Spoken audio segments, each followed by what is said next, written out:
largo.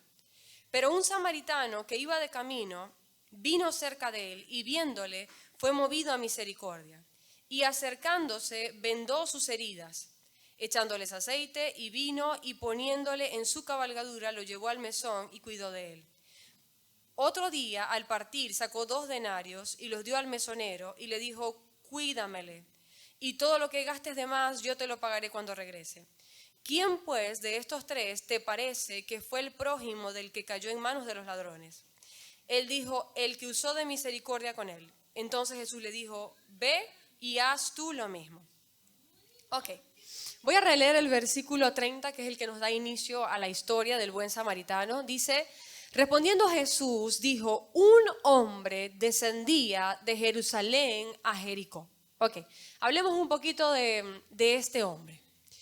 Aquí vemos un hombre que la mayoría de los comentaristas tildan de imprudente, porque el camino de Jerusalén a Jericó era un camino peligroso, era un camino conocido porque su forma otorgaba muchos lugares para que los ladrones pudieran esconderse y hacer todo tipo de emboscadas.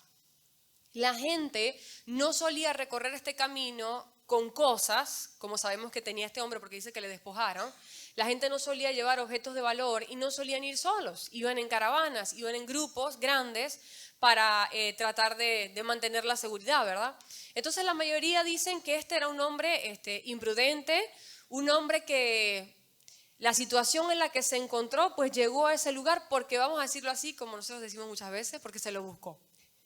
No tenía a nadie a quien pudiese culpar de la situación difícil en la que se encontraba. Usted conoce bien la historia del buen samaritano, ¿verdad? Que este hombre le despojaron, le hirieron, quedó medio muerto en el camino, pero la mayoría de los comentaristas dicen que pues él no podía echarle la culpa a nadie. Él estaba allí por sus propias malas decisiones, ¿verdad? Ahora, ¿en qué camino específicamente se encontraba? Note esto, el camino era de Jerusalén a Jericó. Jerusalén siempre representa para nosotros el lugar al que vamos a buscar a Dios, ¿verdad? Vemos en la historia, por ejemplo, los salmos, leemos los salmos acerca de los peregrinos, de cómo ellos adoraban y anhelaban llegar a Jerusalén para estar cerca de Dios, ¿verdad? Una vez al año podían presentarse, hacer sus ofrendas, que realmente las hacía el sacerdote, ¿verdad? Pero todos, no, una vez al año no solamente, si no me equivoco son 3, para las fiestas, pero era poco, ¿verdad? Se presentaban y hacían todo su esfuerzo de viajar de los lugares en los que estaban y llegar a Jerusalén para estar cerca de Dios, ¿ok? Cerca de su Señor. Entonces Jerusalén simboliza esto, el lugar en el que vamos a encontrarnos con Dios. La palabra Jerusalén significa asentada en paz. ¿Y qué cosa, no? Que realmente nuestra paz se encuentra en buscar al Señor, ¿verdad? Nuestra paz, la única paz que el hombre puede encontrar, el único bienestar real que el hombre puede encontrar, se encuentra cerca de Dios, ¿no? Entonces, ahora, lo interesante es que este hombre no iba hacia Jerusalén, sino que se dirigía de Jerusalén a Jericó. O sea, iba en sentido contrario, ¿me va entendiendo? Se iba alejando de Jerusalén, del lugar al que vamos a conectarnos con Dios, del lugar al que vamos a relacionarnos con Él y el lugar en el que tenemos paz y tenemos bienestar. Él se iba alejando de este lugar. Ahora, Jericó. ¿Qué simboliza Jericó? Bueno, si usted lo busca se va a dar cuenta que Jericó significa el lugar de las palmeras. Sin embargo, a pesar de que tiene un nombre bonito, ¿verdad? Porque palmera suena a prosperidad, a bien, ¿verdad? A bendición. Realmente, si usted estudia el Jericó bíblico, usted se va a dar cuenta que Jericó fue una ciudad maldecida por Dios a causa de su pecado. ¿Se acuerda que Israel lo conquistó? Porque esa ciudad había sido maldecida por Dios a causa de su vida pecaminosa o separada de Dios. ¿Me está entendiendo? Entonces, cuando este hombre que cae en manos de los ladrones se está dirigiendo de Jerusalén a Jericó, él estaba en el camino que muchos de nosotros, o cada uno de nosotros, hemos transitado en algún momento de nuestras vidas. Y aún hoy, ¿verdad?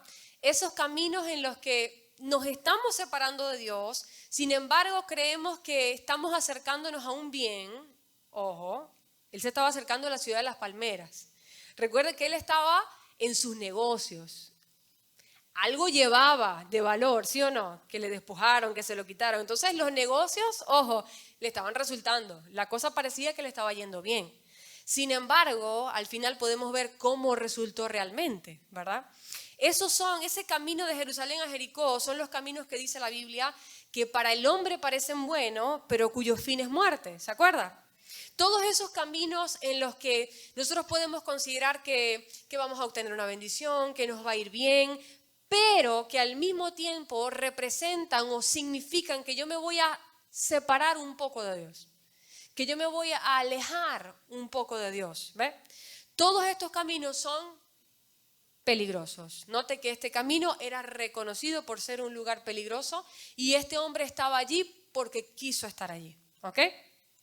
Muchos de nosotros nos encontramos también en lugares peligrosos, no porque Dios quiera, sino por causa de las decisiones que nosotros hemos tomado, ¿ok?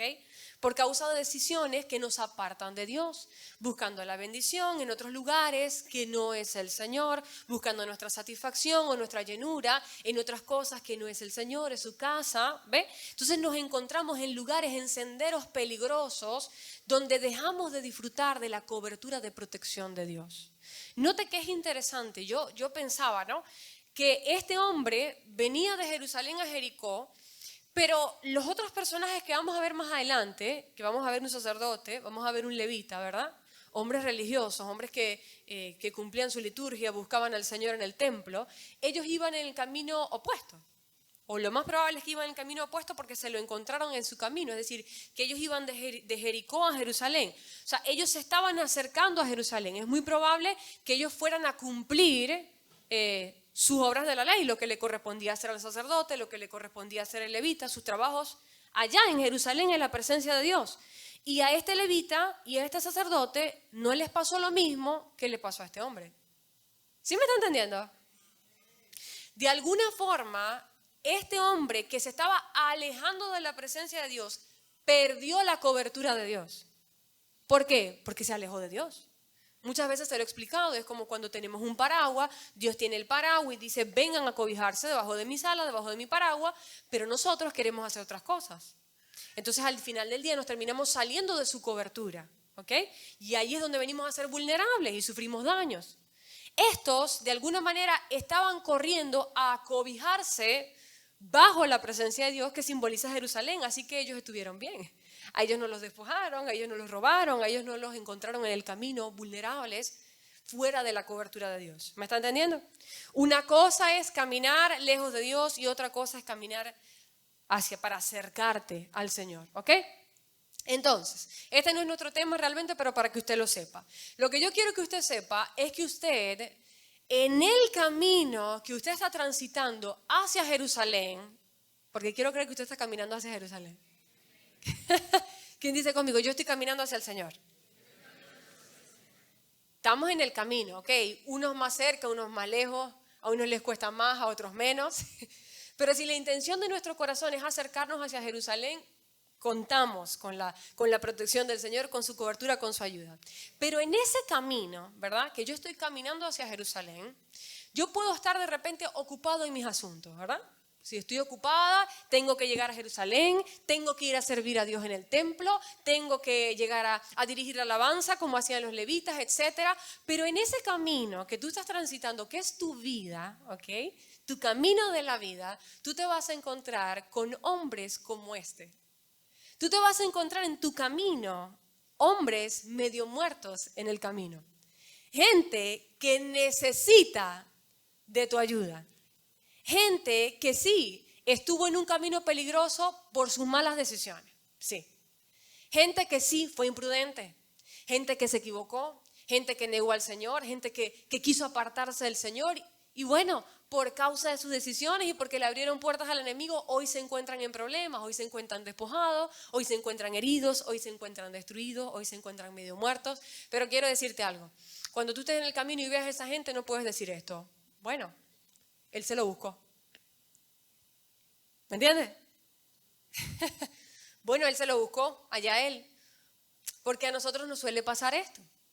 Si nosotros estamos derechitos buscando al Señor, ¿verdad? Cuando vemos a alguien que no anda tan derecho, el orgullo que hay dentro de nosotros tiende a decir, bueno, pero es que él está tomando malas decisiones. Él se está equivocando. Él está caminando como no agrada al Señor. Así que bueno, que vaya a ver él cómo hace. Pero el Señor quiere mostrarnos hoy que esa gente son nuestros prójimos. Esa gente que se equivocó, esa gente que fue rebelde, esa gente que fue orgullosa, esa gente que de repente te lastimó a ti también, esa gente que negó al Señor, el Señor te dice, ese es tu prójimo y tú tienes el deber de extenderle la mano a ese alguien. ¿Me va entendiendo? Ok.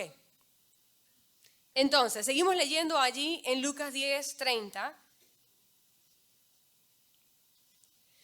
Dice, un hombre descendía de Jerusalén a Jericó y cayó en manos de ladrones. Ok, vamos a anotar estas palabras específicamente. Dice, cayó en manos de ladrones, ¿verdad? Yo creo que aquí no hace falta detenernos mucho ahí, pero para que usted conecte, ¿quién es el ladrón?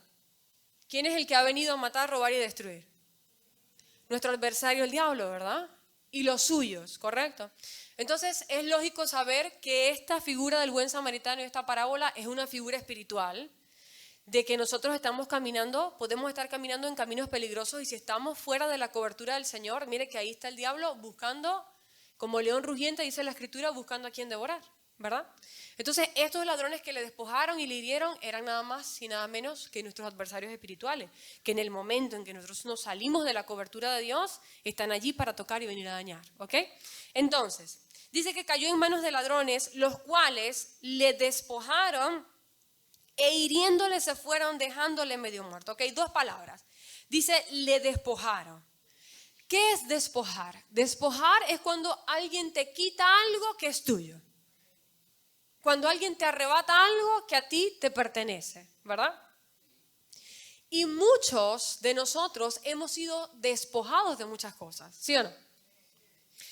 Le recuerdo que aunque el Señor ganó en la cruz por nosotros, nosotros tenemos que tomar esa victoria y hacerla real en nuestras vidas, por medio de la fe, ¿verdad?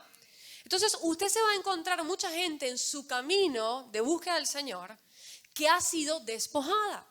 Mire, y no estoy hablando, en este momento no estoy hablando de inconversos, estoy hablando de creyentes. Porque para ser despojado primero tenías que tener algo. Primero tenías que tener algo bueno, ¿verdad? Si yo estoy hablando de creyentes, de gente que ha recibido al Señor y tiene la promesa de la bendición, del bienestar, de la salud, del bienestar económico, de la provisión, de la bendición familiar, etcétera, ¿verdad? Todo eso. Usted se va a encontrar creyentes en el camino que han sido despojados, que es el diablo ha encontrado la forma de quitarles por su incredulidad, por su pecado, por sus decisiones equivocadas, ha encontrado la forma de quitarles la bendición que les corresponde porque el Señor pagó por ella en la cruz del Calvario. ¿Me está entendiendo? Entonces, por eso es que usted va a ver cristianos que de repente en su casa todo es un desastre. Son cristianos, van a la iglesia, pero en su casa no hay ningún tipo de restauración, todo es un pleito, todo es un problema, todo es una rebelión en contra de Dios. Usted se va a encontrar cristianos que no salen de la miseria, que no salen de la pobreza, que no salen de la necesidad extrema, ¿ok? Porque una cosa es que no todos estamos llamados a ser millonarios, eso es cierto. Pero hay un problema cuando hay una miseria y una pobreza extrema de la que el cristiano no puede salir. Hay un problema. Ese cristiano ha sido despojado. Algo el diablo le ha quitado porque el Señor pagó por nuestro bienestar, por darnos el pan de cada día. Porque dice la Escritura, nuestro pan de cada día, dánoslo hoy, es nuestro, en Cristo. Si no lo estamos recibiendo, algo está pasando. Y eso pueden ser cristianos, ¿me está entendiendo? Cristianos despojados de bienestar emocional. Mire, cristianos que en el exterior, pues de repente tengan un buen trabajo o tengan bienestar familiar, un buen matrimonio, etcétera, pero en el interior están siendo perseguidos por el temor, están siendo perseguidos por las ansiedades, son perseguidos, latigados por la tristeza, por la depresión, por el malestar. ¿No le ha pasado? Que de repente todo está bien, pero hay pensamientos que te latigan, que te llevan a la ansiedad, que te llevan a los temores constantemente, que no te dejan dormir bien por la noche. ¿No le ha pasado que te despiertas en la noche pensando cómo vas a resolver mañana y qué vas a hacer en el trabajo y cómo vas a hacer para obtener más finanzas y en la noche no puedes dormir en paz, no entras en sueño profundo? Estás todo el tiempo en sueño ligero, soñando, pensando, imaginando cómo resolver. ¿Qué es esto? Ansiedades, temores, persecución de nuestro adversario. Pero la Biblia dice que a nosotros nos corresponde la paz. Porque el Señor dijo, mi paz os dejo, mi paz os doy. Y el Señor no miente. Entonces a nosotros nos corresponde la paz. ¿Qué es lo que pasa? Que hemos sido despojados de ella. que de alguna manera abrimos una puerta y el diablo vino a robarnos esa paz. Entonces usted se va a encontrar creyentes en este ámbito, que están allí con este problema. Creyentes que tienen temor de que las cosas le van a salir mal el otro día, de que se van a enfermar, de que van a perder el trabajo, y son cristianos, son creyentes. A esos usted tiene que ayudarlos. A esos usted tiene que unirse con ellos, como lo ejemplifica la palabra interceder. Interceder es llevar la carga de otro, unirte con otro para llevar su carga. Usted tiene que ponerse de acuerdo con ellos, como se puso este hombre, para que él pudiera salir de la condición de medio muerto en la que se encontraba, ¿ok? Entonces entienda, si usted es uno de estos que ha sido despojado, ¿ok? Usted no tiene por qué quedarse despojado, amén. Usted puede levantarse a tomar lo que usted necesite, y si usted necesita que siente ayuda, que necesita ayuda, pues búsquela. Búsquela número uno en la presencia de Dios, pero también en sus representantes, si usted ve que lo necesita, amén. Entonces, despojado número uno, no es una condición extraña, es lo que estoy tratando de decirle. La iglesia está llena de gente despojada, aunque son cristianos, ¿ok? Nosotros tenemos que tomar posesión, que es lo contrario. Despojar, tomar posesión de lo que nos pertenece. Amén. Ok, entonces este hombre fue despojado y número dos, este hombre fue, dice, herido. Herido, y él fue herido en términos físicos. Pero la mayoría de nosotros no se va a encontrar con una persona, por ejemplo, que haya sido atropellada en medio de la calle y usted necesite llevarle a urgencias médicas. A alguno le va a pasar. Y si le pasa y usted es el único que está ahí, hermanito, usted tiene que meter la mano allí. ¿Oye? Si usted es el único que está ahí y hay alguien que se ha accidentado, por favor, ¿ah? Pero lo más probable es que el 99,9% de nosotros nunca nos encontremos en esa situación, en la que alguien que necesita que le llevemos urgencia médica, pues esté en esa necesidad. Pero ¿sabe qué? Todos los días de su vida usted se va a encontrar a alguien que necesita que lo lleve con el gran médico que sana corazones. Todos los días de su vida, salga donde salga. Vaya a conversar con el vecino, vaya al trabajo, vaya al colegio, con quien usted tenga la oportunidad de tener conexión, aún con los mismos creyentes en la misma iglesia, usted se va a dar cuenta que la mayoría, o bueno, que todos los corazones realmente, que todos los corazones en alguna medida se encuentran heridos. Y usted, que conoce al gran médico, tiene que dirigir a esa persona a la urgencia médica. ¿Me está entendiendo? A ese lugar en el que el gran médico puede atenderle. Usted se va a encontrar personas heridas, por ejemplo, en el área del abandono, gente que fue abandonada por mamá o papá, gente criada por los abuelos y que hoy sienten dolor porque no estuvieron sus padres. Usted se va a encontrar gente que hasta hoy tiene el niño interno. De esto lo estamos hablando en la Escuela de Sanidad Interior. Hay muchas personas, por cierto, que se inscribieron en la Escuela de Sanidad Interior y no están asistiendo. Si no va a asistir más, comuníqueme, por favor, para saber. Si usted está a tiempo, retome, ¿ok? Porque aún nos falta. Y es importante todas estas enseñanzas de la Escuela de Sanidad Interior. Ahora, en la Escuela de Sanidad Interior estamos viendo, por ejemplo, las semanas pasadas hablamos bastante acerca del rechazo, ¿verdad? Hablamos acerca de la plomada divina y vimos muchas formas en las que este niño interno que fue rechazado cuando tenía 3 años, 2 años, aún en el vientre de la madre, 6 años, lo rechazó el papá, que si era niño quería varón, que si era bruto y él quería un inteligente, que si era deportista y quería un artista, o la maestra que le dijo, tú eres tonto porque todos los demás ya saben sumar y tú no lo sabes. Ese niño rechazado, cuando ese niño no es sanado, siguen manifestando el dolor hoy. Así tú tengas 40 o 60 años y tú digas, bueno, trates de autoengañarte y digas, no, todo está bien, ya eso pasó. Ese niño sigue dolido, ese niño sigue lastimado y solamente falta una ocasión en tu vida, algo que detone esa situación para que eso vuelva a salir y hacer daño. ¿Me está entendiendo? Entonces usted se va a encontrar con esto en la iglesia.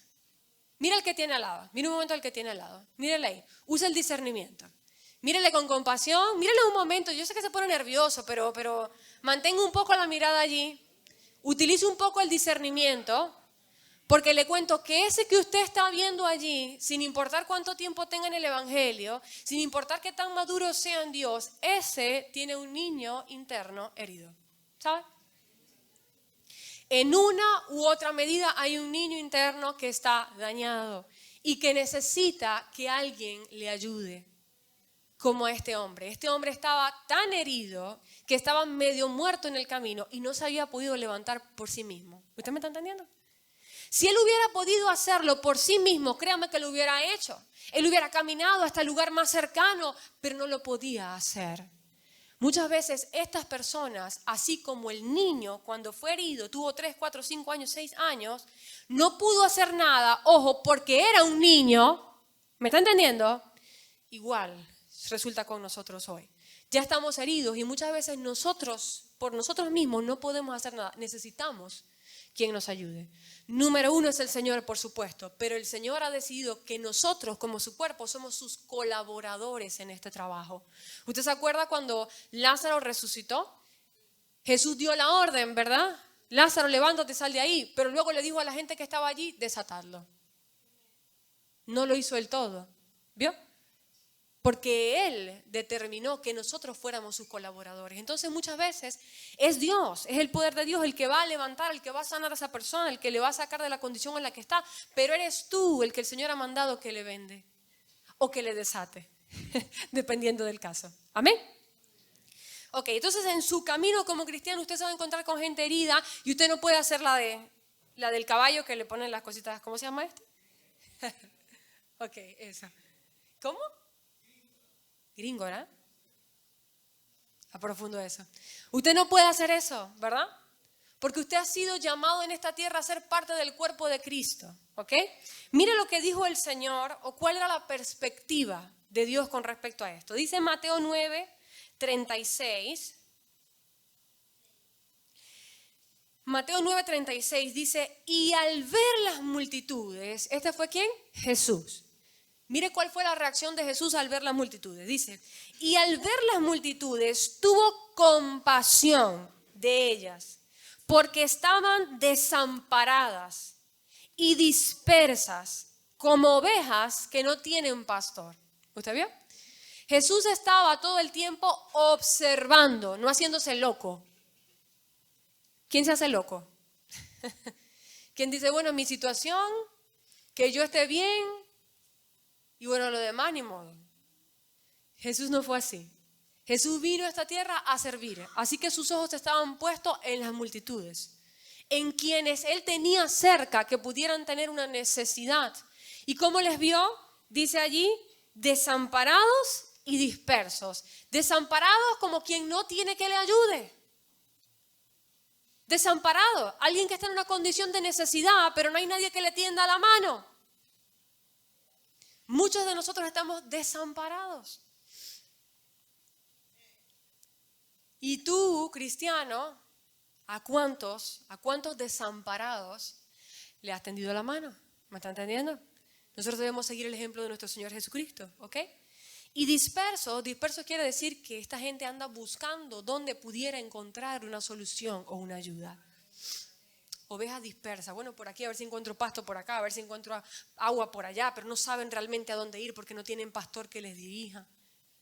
Tú te vas a encontrar a muchos en tu vida, cristianos y no, que andan dispersos, están buscando esperanza en algún lado. Están buscando esperanza en los placeres, en el sexo, en la brujería, porque dicen tengo un problema, me duele aquí, me duele allá, me siento vacío y busco disperso, buscando dónde. Y tú tienes lo único que realmente les puede ayudar. Así que tienes delante de los ojos de Dios la responsabilidad. Amén. Mire, yo quiero que entienda algo. Este hombre, este buen samaritano, ¿verdad?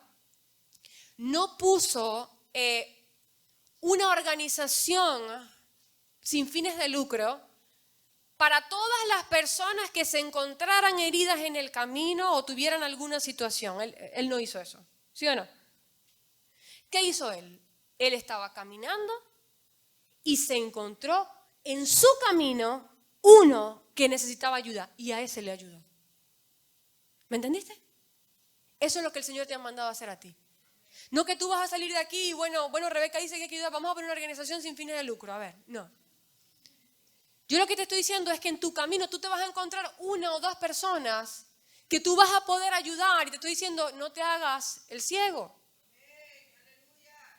Si todos nosotros estuviéramos dispuestos a ayudar a ese uno que nos encontramos en nuestro camino, mire, el mundo no necesitaría ninguna organización sin fines de lucro. No haría falta. ¿Me está entendiendo? Pero estas organizaciones hacen falta porque todos nos hacemos los ciegos. Porque nadie está dispuesto a ayudar al que lo necesita. ¿Ok? Entonces, ¿cómo cambiamos al mundo uno a la vez? Haciendo lo que nos corresponde hacer. ¿Amén? Ok. El versículo 38 ahí de Mateo 9:38, dice, rogad pues al Señor de la mies, y esto es en respuesta a que Jesús vio la necesidad y tuvo compasión. Entonces les dice a los discípulos, rogad pues al Señor de la mies que envíe obreros a su mies. ¿Qué está diciendo el Señor? La solución para tanta necesidad es una, obreros. ¿Y quiénes son los obreros? Diga yo. Ya le comprometí. Le vi que movió los labios, no sé. Usted es el obrero. Amén. El versículo 35, de ahí mismo Mateo, dice, recorría Jesús todas las ciudades y aldeas, enseñando en las sinagogas de ellos y predicando el evangelio del reino y sanando toda enfermedad y toda dolencia en el pueblo. Mira qué tremendo. El centro del ministerio de Jesús ciertamente era la predicación del evangelio. Lo hemos dicho muchas veces, ¿verdad? Señales sin predicación del evangelio, milagros sin predicación del evangelio no funciona. Las señales llamaban la atención a que la gente se reuniera y entonces recibieran, ¿ok?, el evangelio, que es lo que realmente puede salvar, ¿verdad? Porque yo puedo sanar a alguien hoy, pero si ese alguien no conoce al Señor, se irá al infierno sano. ¿Me entiende? Ok. Entonces, el centro del ministerio de Jesús ciertamente era la predicación del evangelio. Pero mire con qué iba acompañada. Dice que él enseñaba, predicaba el evangelio, sanando toda enfermedad y toda dolencia en el pueblo. ¿Qué significa esto? Que el Señor Jesús veía la necesidad y la cubría. Esa es la forma más efectiva de llevar el evangelio. ¿Sabía? Ver la necesidad de los que están cerca de nosotros en nuestros caminos y procurar cubrirla en el nombre de Jesús. Por esto en la Escritura, amén. Por eso aquel famoso pasaje de Pablo que dice que las esposas podrán convertir a sus maridos por medio de su conducta casta. ¿Me está entendiendo? Por medio de sus obras, no por medio de sus palabras. ¿Cuántas mujeres se han encontrado con esto, verdad? Que quisieran que los maridos se convirtieran, que se enseriaran con el Señor y usan más la lengua de lo que deberían.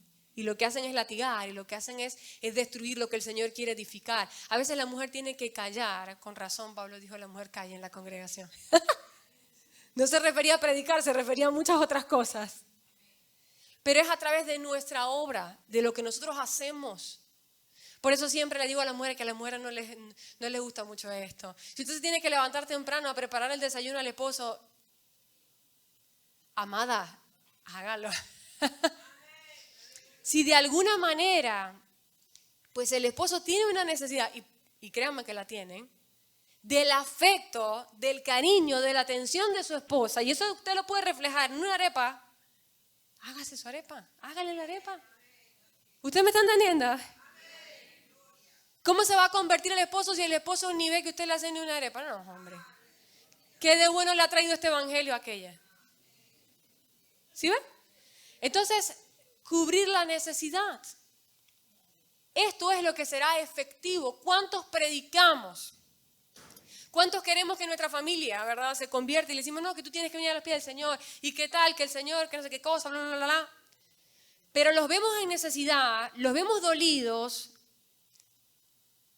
los vemos golpeados y no les ayudamos. Mire, hay una responsabilidad que como hijos de Dios tenemos. La Biblia dice principalmente con los de la fe, pero también con los demás. Pablo habló de que si nosotros no cubríamos, mire, que si como cristianos nosotros no cubríamos la necesidad económica, mire esto, económica de los de nuestra casa, éramos peor que incrédulos. Así lo dijo Pablo, no lo dije. ¿Me entiende? Entonces, con razón, yo he escuchado de tantos jóvenes que se vuelven a la rebelión y a la falta de perdón y se apartan del Señor, no quieren reconciliarse con sus padres, muchos de ellos creyentes. Mire, he escuchado testimonios de esto. ¿Usted ha visto el podcast de Ana Olondo? Véalo. Se llama Conversaciones con Dios. Búscalo ahí, tremendo. Hablan de todo este tipo de testimonios. Bueno, he visto en este podcast, creo que fue que vi uno, de creyentes cristianos que iban al Señor, pero tenían un hijo o una hija fuera de su matrimonio principal, se convirtieron y ¿sabe qué? Aunque se convirtieron, nunca le pasaron la manutención. Creyentes iban a la iglesia, predicaban y todo lo demás. La hija, por misericordia del Señor, se convierte y dice que tuvo que perdonar a su papá y que por tanto tiempo estuvo en rebelión contra Dios porque ella veía a Dios igual que su papá. Porque su papá decía, bueno, yo voy a la iglesia y predico. Dice que les iba a predicar a sus casas, le llevaba la Biblia a la hija y a la esposa, a la ex esposa. Pero cuando se iba, ellas se decían, sí, claro, nos trae la palabra, pero...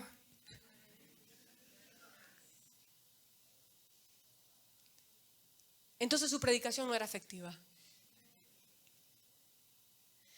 Entonces nuestra predicación no será efectiva si nosotros no seguimos el modelo de Jesús, que vio las necesidades y las cubrió. Amén. Y vamos a ver cómo cubrirlas, porque usted me dirá, pero ese era Jesús. No. Tú eres un vaso y el Espíritu Santo, ojo, y el Espíritu Santo mora dentro de ti. Amén. Ok. Seguimos con Lucas. Lucas 10. Voy a leer los versículos 31 y 32 ahora. Dice, aconteció que descendió un sacerdote por aquel camino y viéndole pasó de largo. Asimismo un levita, llegando cerca de aquel lugar y viéndole pasó de largo. ¿Qué? Dos personajes, un sacerdote y un levita. Que pudo haber sido cualquier otra persona. Pero fueron un sacerdote y un levita. ¿Qué representa esto? El cristiano activo, ¿sí o no? Que yo le quiero decir el religioso, ¿verdad? Pero vamos a decir el cristiano activo. Recuerda que ellos iban a Jerusalén, ellos iban a ir a servir a Dios, probablemente iban ya con sus vestiduras preparaditos, ¿verdad? Ya el levita había ensayado lo que iba a tocar o cómo iba a ser la dispensación, el sacerdote ya había practicado la oración que iba a hacer al presentar la expiación, etc. Ellos iban ahí bien activos en el servicio, en la búsqueda de Dios. Sin embargo, estos cristianos activos pasaron de largo cuando vieron a uno con necesidad. Entonces, ciertamente nos puede ocurrir a nosotros también. ¿Sí o no? Pero usted tiene que entender algo aquí. La religión, si yo le resto a lo que yo hago por Dios, llámese mi servicio, mi oración, mi ayuno, mi congregarme o cualquier otra cosa que yo haga, si yo hago todo esto, pero yo le resto el amor, ¿se acuerdan? 1 Corintios 13, Pablo dijo, nada soy y de nada me sirve. Sin importar cuántas horas yo pueda orar, cuánto tiempo pueda ayunar, en cuántos ministerios yo pueda servir, sin importar si yo estoy a la cabeza de todo en la iglesia, si yo no tengo amor suficiente como para prestarle la mano al hermano que en mi camino veo necesitado, nada soy y de nada me sirve. Lo dijo Pablo. Amén. Entonces cuidado, porque muchos caemos en el engaño de la religión. El engaño de la religión es hacer cosas para ganarme a Dios. Hacer cosas para considerar que estoy bien delante de Dios, pero el Señor no me ha mandado nada de eso. El Señor me ha mandado una cosa, amor. ¿Se acuerda? El intérprete de la ley le dijo, ¿cómo heredaré la vida eterna? Y Jesús le dijo, bueno, ¿qué dice la ley? ¿Qué dice la palabra? Bueno, amarás al Señor tu Dios y a tu prójimo como a ti mismo. Jesús le dijo, correcto. Hazlo y vivirás. El problema es que hacerlo no es tan fácil como decirlo, ¿verdad? El intérprete de la ley pensó, ya yo leí esto, ¿verdad?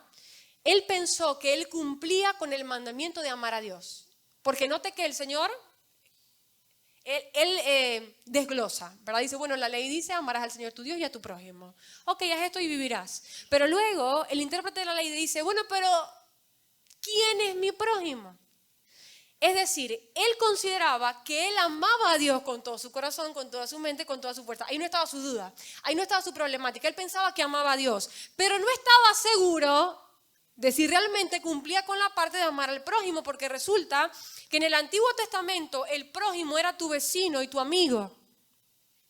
Pero el Señor Jesús vino a extender ese término y a decirnos que nuestro prójimo es cualquiera que en nuestro camino se encuentra con necesidad, sea nuestro amigo o nuestro enemigo. ¿Ve? Entonces él no sabía, dijo, bueno, defíneme a ver quién es mi prójimo. Pero él cometió un grave error. Cometió un grave error al pensar que él cumplía el primer mandamiento, que él amaba a Dios sin amar a su prójimo. ¿Usted me entiende? Repito, él pensaba que él podía amar a Dios y no estar cumpliendo el mandamiento de amar al prójimo. Él pensaba que eso se podía divorciar. Y le cuento que esto es imposible. No se puede divorciar amar a Dios de amar a los demás. Mire lo que dice la Biblia en 1 de Juan 4, 20 al 21. 1 de Juan 4, 20 al 21 dice, si alguno dice, yo amo a Dios y aborrece a su hermano, es mentiroso. Pues el que no ama a su hermano, a quien ha visto, ¿cómo puede amar a Dios a quien no ha visto?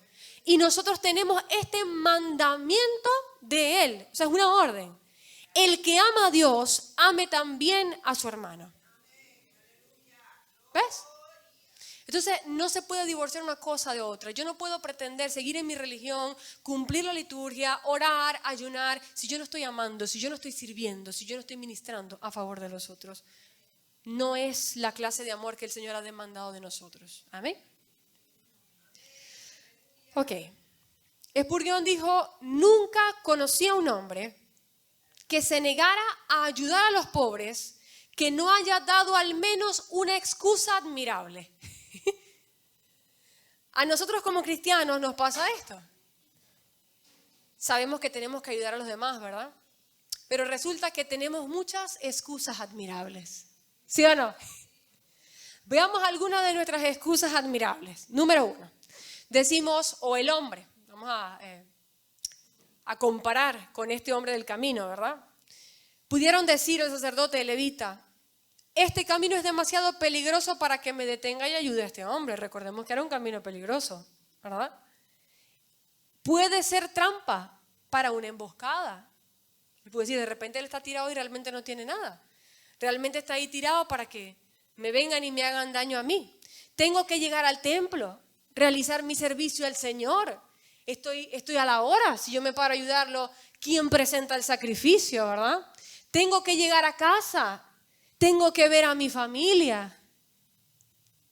Suena muy admirable todo, ¿sí o no? Suena muy bien todo, pero la traducción es, servir a mi prójimo me costará.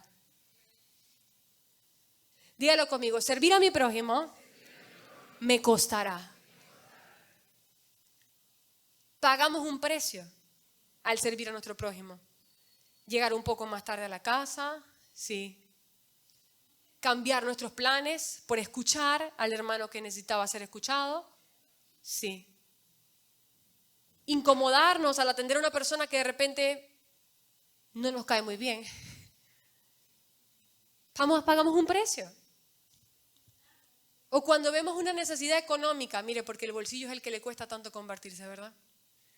Cuando vemos una necesidad económica y tenemos cómo extenderle la mano a ese hermano, a esa persona que no casualmente llegó a tus oídos su necesidad.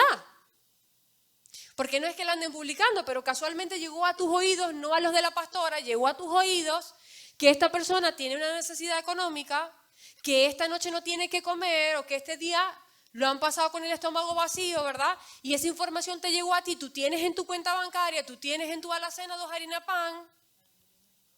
Ciertamente a ti te costó, ciertamente tú puedes pensar, pero a mí también me cuesta obtener la harina, a mí también me cuesta obtener este dinero, ¿qué voy a hacer yo mañana? Ojo, ciertamente te va a costar, no estoy diciendo que no te va a costar, pero no le costó a Jesús.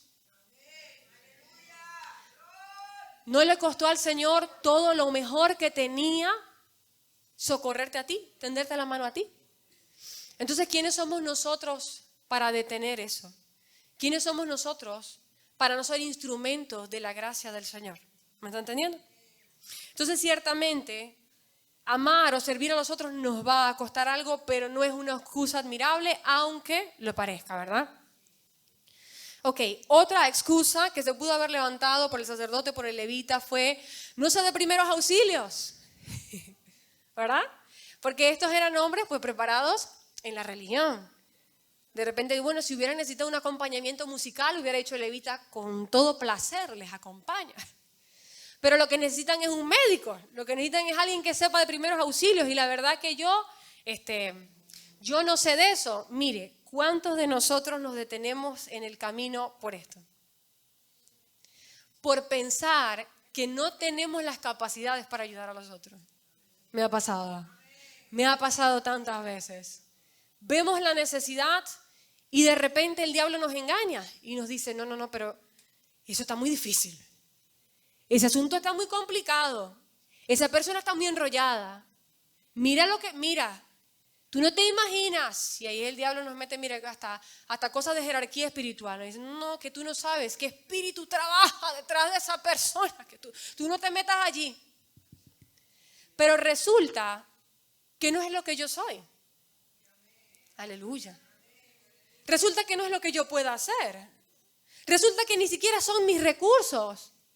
Porque el Señor dijo que yo era un instrumento, o sea, un medio, no el fin. ¿Me está entendiendo? Yo soy un medio a través del cual fluye el poder de Dios, no el mío. Aleluya. Entonces, no te dejes engañar más. Si a tus oídos ha llegado cierta necesidad, es porque hay algo que tú puedes hacer, porque en el Señor no hay casualidades, hay causalidades. Hay algo que tú puedes hacer. Tal vez tú no le puedas dar una casa o un carro a esa persona, ¿verdad? Pero si hay algo que está en tu mano, pídele al Espíritu Santo, ¿qué es lo que yo puedo hacer? ¿Con qué puedo colaborar? ¿Con qué puedo servir? ¿De qué forma puedo ministrar a esta persona? Amén. A veces esa persona solamente necesita un amigo.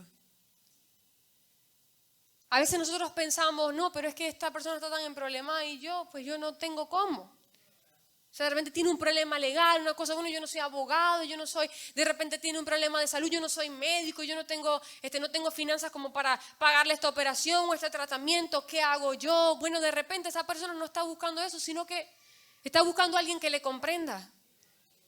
Está buscando a alguien que ore por él. Alguien que le diga, vamos a unirnos en oración, yo te apoyo, tú no estás solo. Un oído que le pueda decir, te sientes mala, puedes hablar conmigo. Tú necesitas llorar, tú necesitas hazlo. Porque mire, a nosotros nos cuesta mucho esto. Amén. A nosotros nos cuesta mucho esto, se los he dicho muchas veces. Y cuando nosotros no sacamos nuestro dolor, ese dolor se convierte en amargura y hace un daño peor. ¿Ok? Entonces hay algo ciertamente que tú puedes hacer. No pienses que no hay nada dentro de tus capacidades. Tú eres capaz porque el Espíritu Santo de Dios habita en tu interior. Amén. Amén, aleluya. Ok. Otra excusa que pudieron decir el sacerdote, el levita o cualquiera que no le ayudó es un caso perdido. Es un caso perdido. Esto está demasiado complicado. Mire, ¿cuántos de nosotros no hacemos nada a favor de personas porque creemos que están más allá de la gracia de Dios? Ojo, porque cuando tú piensas que una persona es un caso perdido, tú estás considerando a Dios incapaz, no a ti. Tú estás considerando a un Dios todopoderoso incapaz. Ojo, que nadie se le sale de las manos a Dios. Nadie está más allá de la gracia del Señor. Mire, para nosotros como cristianos, nosotros vemos un homosexual y no queremos predicarle. Nosotros vemos un homosexual y lo que hacemos es...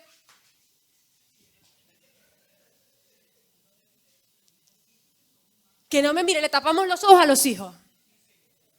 Ay, mi hermano, solamente hace falta que ese hijo prenda la televisión o salga a la vida. ¿Me entiende? No están fuera del alcance de Dios. La palabra que tú le puedas dar, la mano que tú le puedas extender, la ayuda que tú le puedas brindar. Mire, hay muchas personas homosexuales que tienen tanto dolor o tanto rencor contra los cristianos por esta postura de los cristianos, no del evangelio, por la postura de los cristianos. Que dicen, no, en mi iglesia no te acepto, no, a mí no te me vengas a acercar, no, a ti yo no te puedo ayudar. Entonces crecen amargados y rencorosos, y cuando un cristiano sincero quiere venir a predicarle, no, a mí ya me han dicho que yo me voy para el infierno, sí, yo me voy para el infierno. ¿Me está entendiendo? Porque pensaron que eran casos perdidos. Muy diferente sería que ese cristiano le dijera, no, pero yo no te vengo a decir eso.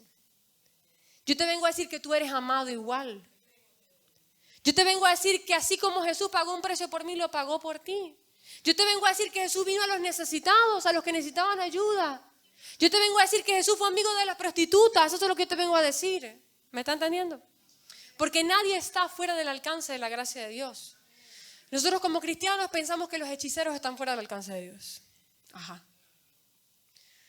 Que la persona que practica la brujería o que consulta, a ese no me voy a acercar, eso no voy a predicar, pensamos que algo se nos va a pegar. Mire, yo no voy a hacer amistad íntima, por supuesto, ¿no? Pero no por hablarle, a mí me va a pasar algo, al contrario, debería, si a mí se me presentara la oportunidad de brindar una palabra que fuera de bendición, porque eso es gente igual, son personas igual que usted y yo, amén. Y pueden recibir la palabra de Dios como tú la recibiste, porque tú también estuviste en una condición. De repente tú no fuiste brujo, de repente tú no fuiste homosexual, pero de repente sí fuiste asesino. Y te mira como asesino. ¿Tú también guardas rencor o no? ¿Tú tampoco quisiste perdonar a tu mamá? ¿No querías perdonar a tu papá? ¿No dice Jesús que el que odia es como si hubiera cometido asesinato en su corazón? Entonces nosotros también estuvimos allí en uno de esos casos que podría parecer perdido, pero no lo fue porque aquí estamos hoy. ¿Amén? Entonces ninguno es caso perdido. También pudieron haber dicho, él se lo buscó, no debió haber estado en un camino tan peligroso. Todos nosotros estuvimos por ese camino también. Todos nosotros metimos la pata, todos nos equivocamos, todos sufrimos las consecuencias, todos vivimos en un tiempo bajo la maldición de ese pecado y de esas puertas que abrimos. Así que no podemos desentendernos de los que hoy están en la condición que nosotros un día estuvimos. Amén. Ok, y por último pueden haber dicho, él no pidió ayuda. Él nunca pidió ayuda. Mire, la gente que está medio muerta en el camino no puede pedir ayuda. No pueden pedir ayuda. La mayoría de las personas que están dañadas, que han sido despojadas, que han sido heridas, no tienen la capacidad de decir, ayúdenme, no tienen la capacidad. Por la misma condición en la que se encuentran. Entonces no vas a esperar que alguien te pida ayuda, tú vas a abrir los ojos espirituales. Tú vas a decirle al Señor Jesús, dame tus ojos que vieron con compasión para yo ver dónde está la necesidad y socorrer al que no necesita. Amén. Lucas 10:33 dice, pero un samaritano que iba de camino vino cerca de él y viéndole fue movido a misericordia. Un samaritano, mire qué personaje. Le cuento que estamos hablando de que este hombre medio muerto había sido herido, había sido despojado. Quiero decirte que de ahí salía el samaritano. Quiero decirte que eso que este hombre estaba pasando, hoy el samaritano lo había vivido. ¿Sabes por qué lo sé? Porque el samaritano o los samaritanos eran personas rechazadas por la sociedad. Leí, investigando un poco acerca de los samaritanos, si no me equivoco, un rabí o un comentarista judío, escribió que era una costumbre que un hombre judío, si veía a una mujer samaritana dando a luz y necesitaba ayuda, un hombre judío no podía socorrerla. ¿Sabe por qué? Porque lo que iba a hacer era colaborar a que otro samaritano estuviera en el mundo. ¿Tú me estás entendiendo? Esto es lo que vivían los samaritanos. Este era el desprecio que ellos vivían, aún desde antes de nacer. Esto fue lo que el samaritano vivió. Era un hombre que él mismo había sido abandonado, había sido rechazado, había sido herido, había sido despojado de sus derechos. Porque ni siquiera podían, ellos tenían en parte la ley de Moisés y ellos no podían acercarse a Jerusalén ni a los judíos. Así que tuvieron que hacerse su propio lugar de adoración. Así que ellos también fueron despojados. ¿Me está entendiendo? Entonces, un hombre que las había pasado mal, fue un hombre capacitado para ayudar a uno que la estaba pasando mal hoy. ¿Me entendiste? Con esto quiero decirte número 1. Sin importar lo que tú hayas vivido, todo te ha capacitado, te ha formado y te ha empoderado para ayudar mañana o hoy a uno que está en la condición que tú estuviste. Entonces, si tú fuiste rechazado, si tú fuiste despojado, si tú fuiste herido, tranquilo, porque eso se cuenta como poder en tu cuenta para ahora ayudar a otro que está en esa misma condición. Amén. Entonces no es de balde, lo que nosotros vivimos no es de balde. Producirá a favor de otros, que es lo mejor. Lucas 10, 34. Vamos a ver cómo le ayudó. Acercándose, vendó sus heridas, echándole aceite y vino y poniéndole en su cabalgadura lo llevó al mesón y cuidó de él. Veo, número 1, experticia en este hombre, ¿verdad? Sabía cómo hacerlo. Sabía que necesitaba vino, sabía que necesitaba aceite, sabía que necesitaba vendado, sabía que necesitaba colocarlo en la cabalgadura, de qué forma, sabía que necesitaba quedarse en un mesón, que necesitaba que estuviera días allí, que la atendiera. Este era un hombre con experticia. ¿Sabe por qué? Porque él había pasado por lo mismo. Por eso te digo que no es en vano lo que tú has vivido, tú vas a sacar experticia para poder ayudar a otro. Amén. Ahora, también veo a un hombre que en su sencillez, porque era un samaritano, recuerda que Jesús le estaba contando la historia a judíos. Y para ellos este samaritano era un cero a la izquierda. En la sencillez de este samaritano, en su incompetencia o en su falta de poder propio, él le dio la oportunidad al Espíritu Santo. ¿Por qué digo que al Espíritu Santo? ¿Qué simboliza el vino?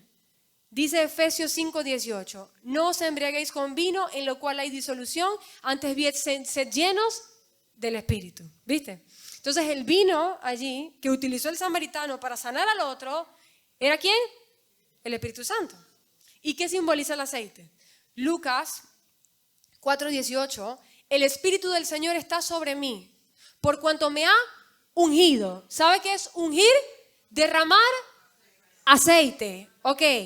Por cuanto me ha ungido para dar buenas nuevas a los pobres, me ha enviado a sanar a los quebrantados de corazón, a pregonar libertad a los cautivos y vista a los ciegos, a poner en libertad a los oprimidos. Entonces, ¿el aceite quién era?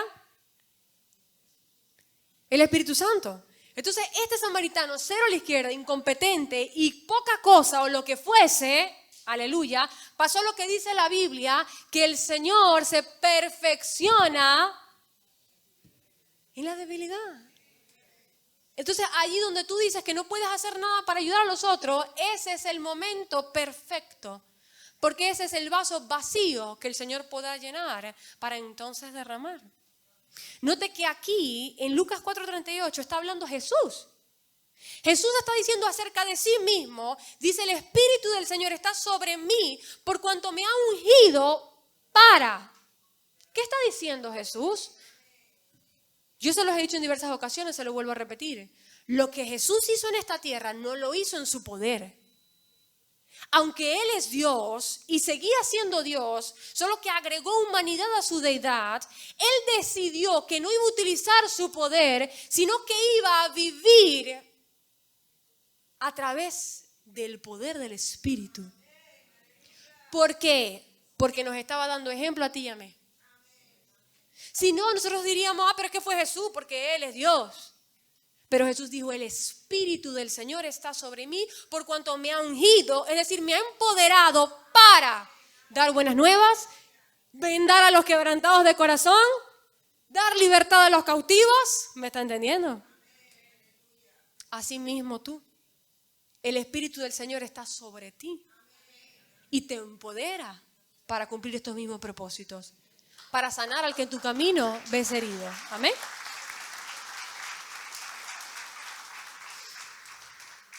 Ok, diga conmigo, el Espíritu del Señor está sobre mí. Amén.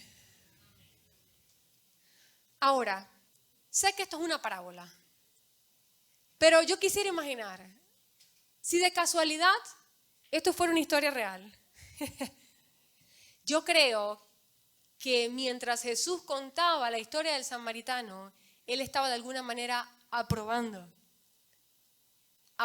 la actitud del samaritano. Porque al final de la historia, Lucas 10:37, Jesús dice, Él dijo, el que usó de misericordia con él. Entonces Jesús le dijo, ve y haz tú lo mismo. ¿Qué estaba diciendo él? El samaritano lo hizo bien. Jesús aprobó la actitud del samaritano, ese que siendo herido, que habiendo sido dañado, en su camino vio a otro que estaba en la misma condición y se esforzó, puso de sus recursos, puso su cabalgadura, esa con la que él iba cómodo, tuvo que poner al otro, puso su dinerito, el que tanto le había costado, en ese peligroso camino y en sus negocios, lo puso para que el otro pudiera descansar en el mesón. Ese vino que tanto le costó, ese aceite que tanto le costó, lo derramó a favor del otro. Y Jesús dijo, apruebo este comportamiento. ¿Por qué? Porque este es un ejemplo exacto de lo que el Señor Jesús hizo por nosotros. Es un ejemplo exacto. Este hombre bajándose de la cabalgadura y montando al otro medio muerto es un ejemplo exacto de cómo Jesús se bajó de su trono a vivir en este mundo lleno de aflicción y de dolor para podernos colocar a nosotros que estábamos medio muertos en los lugares celestiales. Aleluya.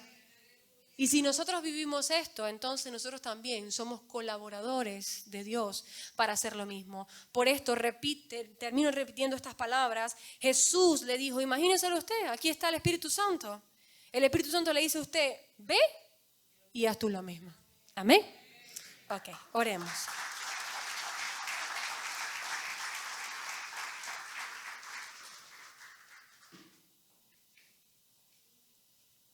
Gracias, Señor. Aleluya.